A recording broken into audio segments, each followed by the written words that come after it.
আসসালামু আলাইকুম। আবারও চলে আসলাম F64 এর চতুর্থ পার্ট নিয়ে। এই পার্টটি আমরা শুরু করব।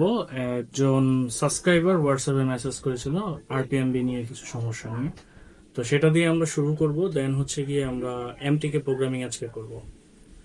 আর আরেকটা বিষয় হচ্ছে এই কমপ্লিট প্যাকেজের বাকি পর্বগুলো আপনারা আমার ইউটিউব চ্যানেলে আর পাবেন না। এগুলো যেগুলো দেওয়া হয়েছে ওগুলো থাকবে, দেন নতুন যেগুলো ওগুলো আমরা আর ইউটিউবে আপলোড দেবো না। তবে হ্যাঁ, F64 বা প্রোগ্রামিং রিলেটেড অনেক ভিডিও আমাদের ইউটিউব চ্যানেলে আপনি পাবেন সামনে। নতুন নতুন যে বিষয়গুলো আসবে আমরা আপনাদের সাথে ইউটিউবের মাধ্যমে শেয়ার করব। নতুন নতুন অনেক কিছুই পাবেন, বাট F64 এর যে কমপ্লিট সিরিজ সেটা বাকি পর্বগুলো ইউটিউবে পাবেন না।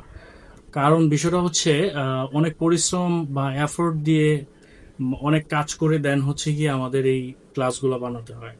এখন এত পরিশ্রম করে আসলে হয়ে ওঠে না, আসলে এত ব্যস্ততার মাঝে ইউটিউবের জন্য বানানো হয়ে ওঠে না। তাই অনেকে রিকোয়েস্ট করেছেন যে কমপ্লিট প্যাকেজ F64 প্রোগ্রামিং পুরো ইএমএমসি এবং ইউএফএস পুরোটা যেন একসাথে পেইড আকারে হলেও দেই। তো আমরা 15 তারিখের মধ্যে পেইড আকারে নিয়ে আসবো পুরো ইএমএমসি ইউএফএস প্রোগ্রামিং এর পুরো বিষয়টা। সাথে কিছু গিফটও থাকবে, যা আমি ভিডিওতে বলতে চাচ্ছি না, ওইটা হিডেনই থাক। যখন আপনারা নেবেন সাথে গিফটগুলো পাবেন। তো চলুন আমরা ক্লাস শুরু করি। তো আমরা এক ভাইয়ের হোয়াটসঅ্যাপ মেসেজ থেকে এটা নেওয়া, এটা উনি আরপিএমবিটা রিড করার চেষ্টা করেছিল। তখন হচ্ছে এরকম একটা এরর পায় যে রিড হয় না। এটার কারণ হচ্ছে দেখেন, সব স্টোরেজ কিন্তু ফাস্ট আরপিএমবি রিড করতে পারে না। কেউ ফাস্ট পারে, কেউ স্লো পারে। হ্যাঁ, তো এই বিষয়গুলো আমাদের লক্ষ্য করতে হবে। আমরা একটু বক্সে যাই, বক্সটা কানেক্ট করি।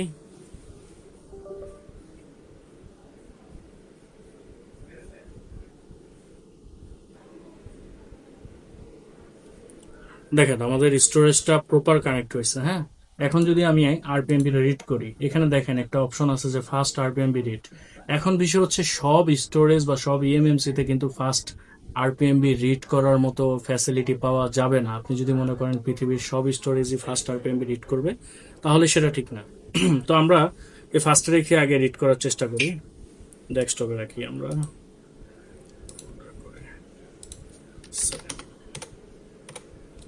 এখানে আমরা সেভ দিই। এই এই স্টোরেজটার মধ্যে আমাদের আরপিএমপিটা রিড হয়ে যাচ্ছে। যদি রিড না হয়ে এরকম মেসেজ আসে যে error fast RPMB read is not supported, then আমাদের যেটা করতে হবে, এই যে ফাস্ট আরপিএমবি রিড যেটা এখানে আছে সেটাকে আমরা ক্লিকটা তুলে দিব। তুলে দেওয়ার পর আমরা ক্লক রেটটা কমায় দিব। ক্লক রেট কত দিব? 26 ট্রাই করবো। 26-এ না হইলে 3.25, একদম কম যেটা। হ্যাঁ, 3.25 মেগাহার্টস দিব। দেন হচ্ছে গিয়ে আমরা রিকানেক্ট করব। আবার কি করব? রিকানেক্ট, মানে কানেকশনটা এস্টাবলিশ করব আবার। তারপরে গিয়ে আমরা রিড করব, তখন আমাদের আরপিএমবি ফাইলটা রিড হবে। আর আরপিএমবি কির ব্যাপারে আপনাদেরকে আগেও বলছি, যদি আরপিএমবি কি শো না করে, দেন হচ্ছে গিয়ে আমাদের এখান থেকে এফএফইউ ফাইল যেটা আছে, এই যে এনাবল স্মার্ট প্যাচ, এইটা সিলেক্ট করে এফএফইউ ফাইলটা খাওয়াই দিতে হবে। তাইলে আমাদের এই আরপিএমবি কি আমরা রিড করতে পারবো। এটা আমরা আগের ক্লাসেও এটা নিয়ে আলোচনা করেছি। সো আশা করি আপনারা বিষয়টা বুঝতে পেরেছেন। তো আজকে আমরা আমাদের ক্লাসে চলে যাই। আজকের ক্লাসের বিষয় হচ্ছে এমটিকে রিপ্রোগ্রামিং।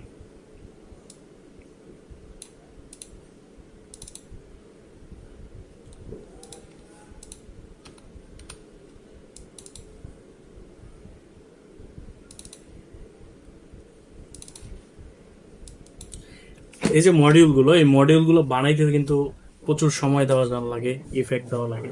পাওয়ার পয়েন্ট আপনারা যারা ইউজ করেন তারা জানেন যে এরকম এক একটা মডিউল বানাইতে কেমন সময় প্রয়োজন হয়। হ্যাঁ, থিঙ্কিংগুলো এখানে লেখা, ডিজাইনিং করা, অনেক প্যারা। আচ্ছা, তো এইটা হচ্ছে আজকে আমরা শিখবো জেনারেল এমটিকে সিপিইউ যেগুলো। হ্যাঁ, ওগুলো কিভাবে আমরা রিপ্রোগ্রামিং করব। তো এখানে স্টেপ বাই স্টেপ দেওয়া আছে। মেক ডাম্প, 1 GB দেওয়া আছে। 1 GB দিলে আপনার জাস্ট পার্টিশন অ্যান্ড কিছু ফাইলও যাবে, কিন্তু সেট চালু হওয়ার মতো কোনো ডাম্প হবে না। সেট যদি চালু করতে হয় সেটা মিনিমাম 4 GB দিতে হবে, এটা আমি আগেও বলছি। হ্যাঁ, তারপর হচ্ছে রিড সিকিউরিটি, সিকিউরিটি রিড করব।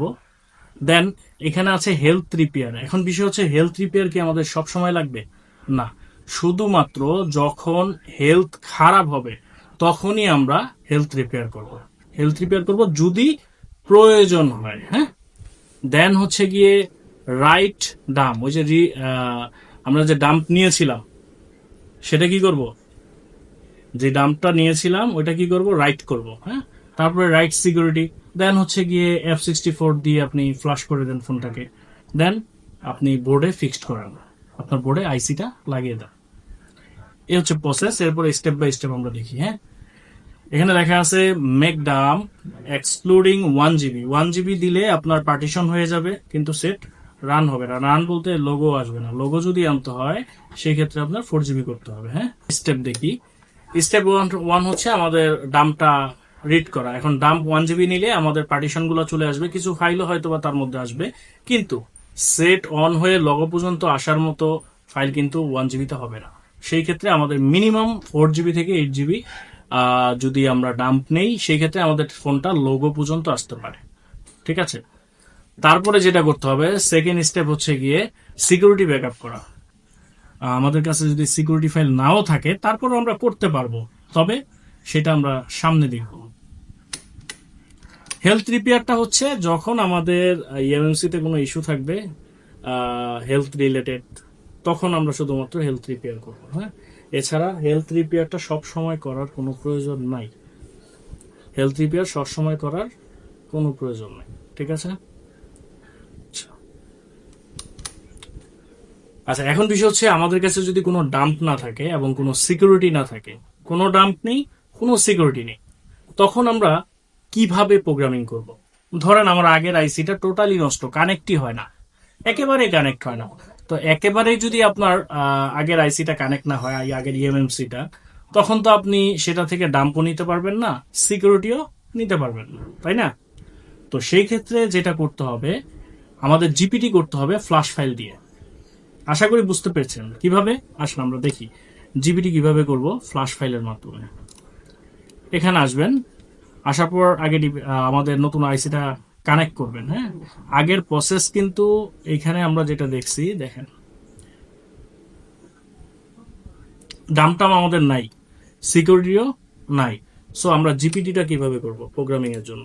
তো জিপিটি করার জন্য আমরা কি করব, আইসিটাকে ফুললি একটা ফরম্যাট করে দিব আর কি। আগের যদি কোনো পার্টিশন করা থাকে ওগুলো ইরেজ করে নিব। হ্যাঁ, এখান থেকে আমরা সবকিছু ইরেজ করতে পারবো। এখান থেকে এই যে ইরেজের অপশন আছে, আমরা ইরেজ করে দিব। ইরেজ করে দেন হচ্ছে নতুন করে আমরা প্রোগ্রামিং করব। তো সেই ক্ষেত্রে আমরা জিপিটি কিভাবে করবো, এখানে দেখেন জিপিটি বলতে একটা অপশন আছে, দেখছেন? এই জিপিটি অপশনে ক্লিক করে দেন হচ্ছে আমার ফোনটা তো আমরা মিডিয়াটেকের প্রোগ্রামিং শিখতেছি, সো আমরা এখান থেকে চাইলে অল ফাইলে রেখেও করতে পারি, বা এইখানে মিডিয়াটেকের অপশন দেওয়া আছে, এই যে এমটিকে স্ক্যাটার টিএক্সটি এবং এক্সএমএল, আপনি যেটা মন চায় সিলেক্ট করে যেখানে যেই ফোনটা আপনি জিপিটি করতে চাচ্ছেন, যেই মডেলের জন্য, ওই মডেলের ফ্ল্যাশ ফাইলটা আপনার প্রয়োজন হবে। হ্যাঁ, ওইটার স্ক্যাটার ফাইলটা দিয়েই আপনাকে জিপিটিটা তৈরি করতে হবে। সেই ক্ষেত্রে এখন জাস্ট আপনি কি করবেন, ইমেজে যাবেন, দেন এই স্ক্যাটার ফাইলটা ধরায় দিলে আপনার জিপিটি হয়ে যাবে। আশা করি বুঝতে পারছেন জিপিটি কিভাবে করবেন। হ্যাঁ, এটা জাস্ট এখানে স্ক্যাটারটা দিয়ে দেন হচ্ছে রাইট করলে আপনার জিপিটি হয়ে যাবে। আচ্ছা, এরপরের স্টেপটা আমরা দেখি। এই যে make GPT with flash file দিয়ে জিপিটি করব। কখন করব? যখন আমাদের কাছে কোনো ডাম্প থাকবে না বা কোনো সিকিউরিটি থাকবে না। আচ্ছা, এবার কি করব? এবার হচ্ছে জিপিটি হওয়ার পর, আমাদের তো জিপিটি হওয়ার পর পার্টিশন চলে আসবে। তো পার্টিশন চলে আসার পর আমরা যেটা করব, রাইট ফ্ল্যাশ ফাইল কিভাবে করব? এই যে জিপিটি থেকে ইউজারে যাব আমরা, এই যে আমাদের জিপিটি, দেন হচ্ছে আমরা ইউজারে ডাবল ক্লিক করব, দেন আমাদের ফ্ল্যাশ ফাইলটাই চলে যাব। আমরা আমাদের ফ্ল্যাশ ফাইলে চলে গিয়ে এখান থেকে স্ক্যাটার ফাইলটা ধরাই দিব, বা এমআই হইলে ওইখানে বাইরেটাও ধরতে পারি, আমরা স্ক্যাটারটাই ধরে দিই। এখানে জাস্ট দিয়ে ওপেনে ক্লিক করব। এই ওপেনে ক্লিক করার পর এটা লোড হয়ে গেছে, দেখেন এই যে মাল্টি ফাইল লোডেড, দেখছেন? ফাইল লোড হয়েছে। এখন জাস্ট রাইটে ক্লিক করলেই আমার ফ্লাশ ফাইল ফ্লাশ করা হয়ে যাবে। আচ্ছা, এরপরে কি করব, ফিক্স অন বোর্ডে ফিক্সড করব। হ্যাঁ, যেহেতু আমাদের কাছে কোনো সিকিউরিটি নাই, দ্যাটস ওয়াই আমরা সিকিউরিটি দিতে পারলাম না। দেন কি করব, বোর্ডে ফিক্সড করার পর আমাদের সিকিউরিটি রিপেয়ার করতে হবে। দেখেন আমাদের কাছে অনেক ধরনের টুল থাকে, আনলক টুল, তারপরে টিএফএম, টিএসএম, তারপরে গিয়ে ইউএমটি, এরকম অনেক টুল আছে, সিমেরা। এই টাইপের টুলগুলোতে সিকিউরিটি রিপেয়ারের অপশন থাকে। তো আপনারা সাপোর্টেড যে কোনো একটা টুল দিয়ে বোর্ডে ফিক্সড করার পর ওই ফোনটায় সিকিউরিটিটা রিপেয়ার করে নিতে হবে। আশা করি বুঝতে পারছেন।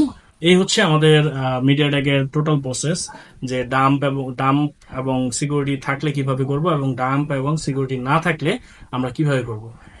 এই যে স্টেপগুলো আপনাদের দেখালাম, এগুলো হচ্ছে জেনারেল যে এমটিকে সিপিইউ গুলো আছে ওগুলোর জন্য।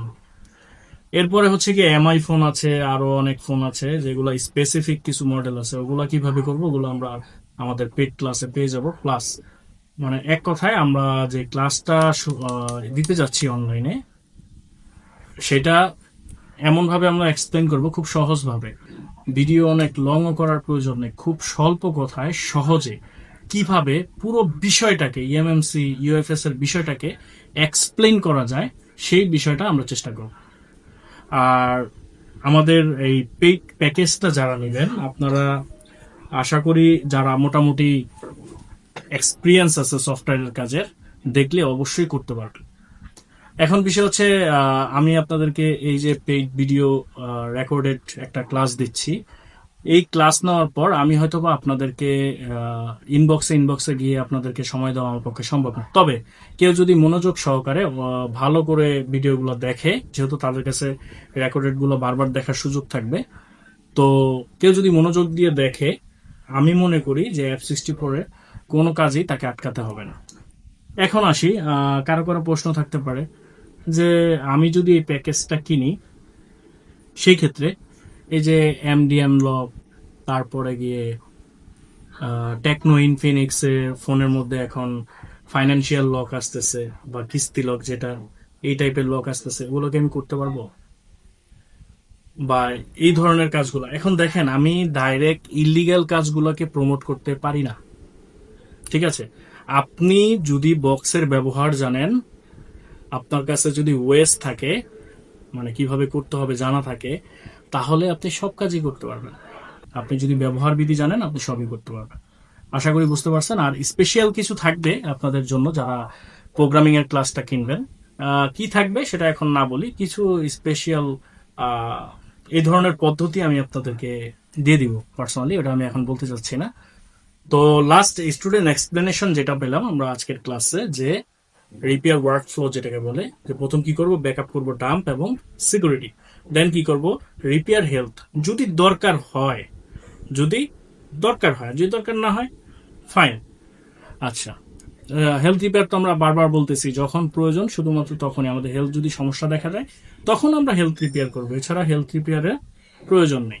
তখন আমরা শুধু প্রোগ্রামিং করব। কি করব, প্রথম ব্যাকআপ করব ডাম্প সিকিউরিটি, দেন ইরেজ করব, তারপরে কি করব, ওই যে যা ব্যাকআপ করছি তা আবার ঢুকিয়ে দিব, হ্যাঁ, তারপরে ফ্ল্যাশ ফাইল ঢুকিয়ে দিব, রিস্টোর সিকিউরিটি করে দিব, সিকিউরিটি ঢুকিয়ে দিব।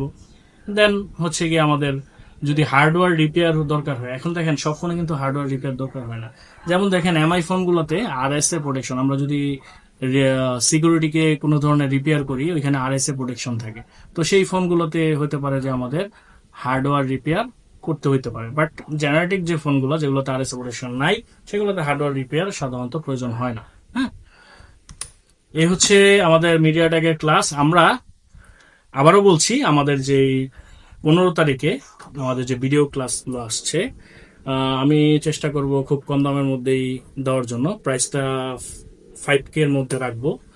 আর এর সাথে আপনারা নোটগুলো পাবেন, মানে পুরো ভিডিও দেখে, ধরেন একজন কাস্টমার আসছে, আপনি ভুলে গেছেন, পুরো ভিডিও দেখে করতে গেলে কাস্টমার সামনে খুব প্যারা, তাই না? প্রোগ্রামিং বা ধরেন আপনি আইসি চেঞ্জ করবেন, ইএমসিটা চেঞ্জ করবেন, এখন প্রসেসটা যদি আপনি ফুল ভিডিও আপনি দেখেছেন, কয়েকবার দেখেছেন, মনে নাই, তো আমি যদি আপনাকে একটা নোট দিয়ে দিই, ওই নোট দেখে যদি জাস্ট স্টেপ বাই স্টেপ আপনি কাজগুলো করেন, আপনার কাজগুলো হয়ে যাবে।